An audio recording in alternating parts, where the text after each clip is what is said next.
All right, on the second page of your 4-3 notes, first I'm going to write our formula at the top since it is not on the page yet, and you need to make sure you memorize this for your homework quiz tomorrow.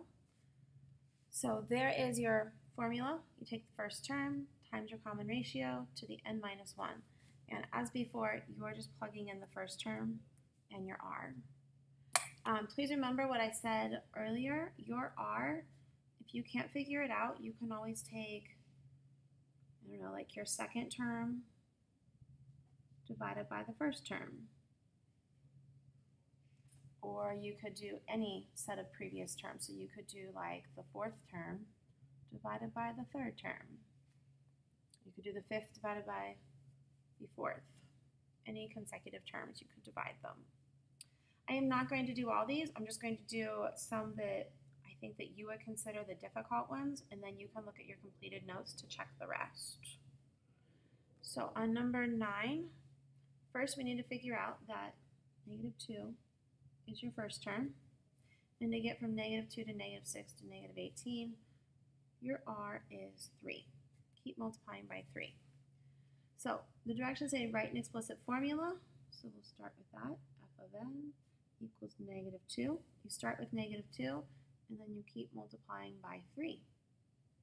And n minus 1 is your exponent. Look, you're done with that part. The rest of the directions, though, say use the formula to find the value of the 8th term. So you are going to plug in 8 for n. So we can do that. This is where you're definitely going to want a calculator.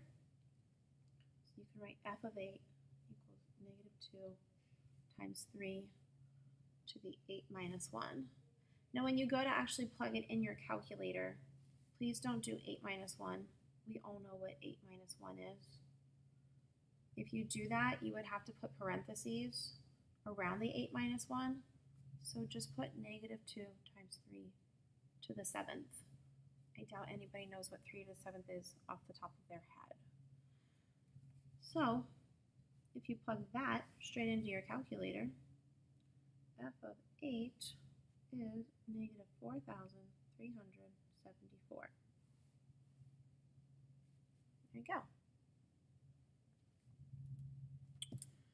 All right, if you look at number 10, 3/2 is our first term. And then if you notice, like, how do you get from 3 to 3 to 3 to 3? Well, multiply by 1. I think you guys got that. And how do you get from 2 to 4 to 8 to 16? You multiply by 2. So if you're ever unsure with fractions, just work the tops and then the bottoms separately, because that's how you multiply fractions. So our sequence, f of n equals 3/2, our first term, times 1/2 to the n minus 1. You can put a dot. I think most of the times I'll probably use parentheses. As I mentioned before, no simplifying. There's your formula. And then your 8th term, 3/2 times 1/2 to the 8 minus 1. And again, all you're going to put in the calculator, you should put your 3/2 in parentheses as well as your 1/2.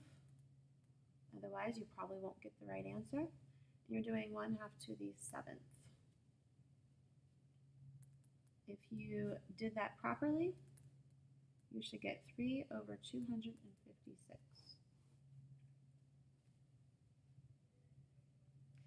And we'll just do one more together if you are interested. Number 14. Let's see. F of n equals, our first term is 9/144. And then you might look at these. Hopefully you notice positive, negative.